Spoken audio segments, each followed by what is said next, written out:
So he made this for me. So that's the new bridge he made, and then he made a couple of those braces, and then that's the bridge plate itself. So that's what this sits over the top of.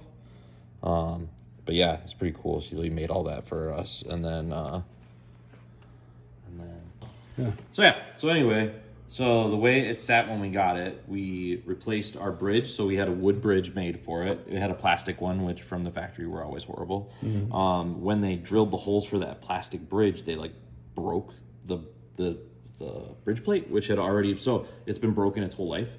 So now it has a bridge plate that's not broken, and then there's a couple of the braces. I think one of them was here, and then one was up here, and we replaced those because they were literally just like snapped in half. And so those are now all re-glued. The bridge is all re-glued, but because it has a real wood bridge on it, it's actually going to sound really good, which is why it sounds so much different than it did. Cleaned all the frets, cleaned the fretboard, got that all done. Original nut, but we didn't need to change it. And then, like I said, more kind of stylistically to the tuners that were on there probably when it was original, versus what was on there before, because they were classical tuners. The little tab was like bending open. Mm-hmm. But yeah, so then what else did we do to it? I didn't wet sand it, but I buffed it on the buffer just to kind of get a little bit of something back out of it because it was so flat before. Mm-hmm.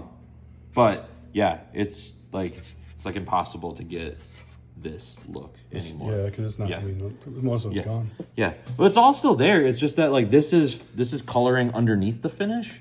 Oh, is it really? Yeah, so this is all under the finish because if you see all your weird little cracks and stuff, that's called checking. So it's your nitrocellulose lacquer changing with the humidity, and this was changing with the humidity. So then it was like it gets all these cracks and stuff. And then as far as the back goes, I think we did one back brace, and then I know this had split open, so we got that all closed up, and you can kind of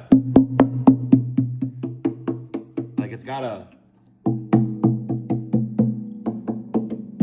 Now it's got like an even sound where before you kind of hear that it wasn't super even. Yeah. But yeah. And this was all caved in. Yeah. Right? Yeah. This whole section was here. The majority was kind of where you cave in, because what happens is that bridge plate fails, and then the saddles fail. Not the saddles. The braces fail here, so then it starts pulling the top really weird because the bridge was coming off. But the bridge was always coming off because it only was held in with 2 screws. The plastic bridges were just held in with 2 screws, and like hopes and dreams or something. I don't really know.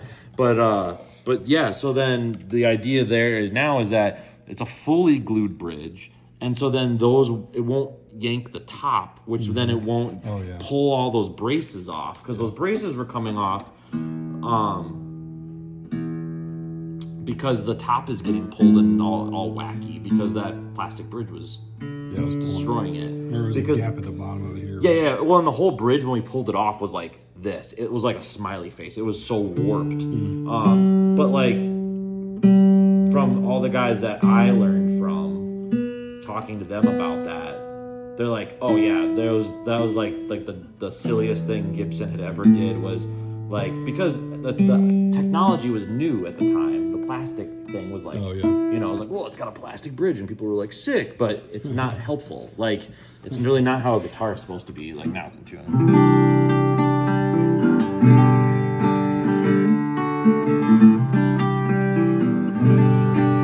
And the best part about it was that we didn't have to take the neck off because the neck angle was fine with the bridge. So like usually you got to pull this whole thing, like the whole neck out, and redo that neck angle. But funny enough, that crappy bridge was probably the thing that saved the neck angle because it just pulled up. So it didn't pull the neck back. Because usually when the bridge holds on, it kind of yanks the neck back. But because the tension was off of it, because the bridge wasn't really attached, it kind of saved that whole that whole deal. Straight, The things like I said, they were always built very well. It's just that this part wasn't. That was, indicative of the time. It was in the 60s, and we're like, plastic is cool. Like, and like that's how it went. And so then, like, now it's got a real bridge on it, which will change the characteristically, make it sound way more like the even older ones. But yeah, super cool guitar. That's awesome. Yeah. And like I said, I buffed it all out, tried to kind of get a little shine to it without affecting it a whole ton. But yeah. So this is mahogany, you said? Is it mahogany top? Yeah, the whole guitar is mahogany. Okay. Yeah, it's mahogany top, back, and sides. which would have been their like most simple. The LG-0s were always their like more basic guitar, but they sound super good because they didn't put a bunch of junk on it. And you get like the big like SJ200s, which were huge, and they have a sound that like these little guys are just like they're just super open. Yeah. And like It's got a big sound. and it rings forever. Yeah. You know what I mean? It's still going.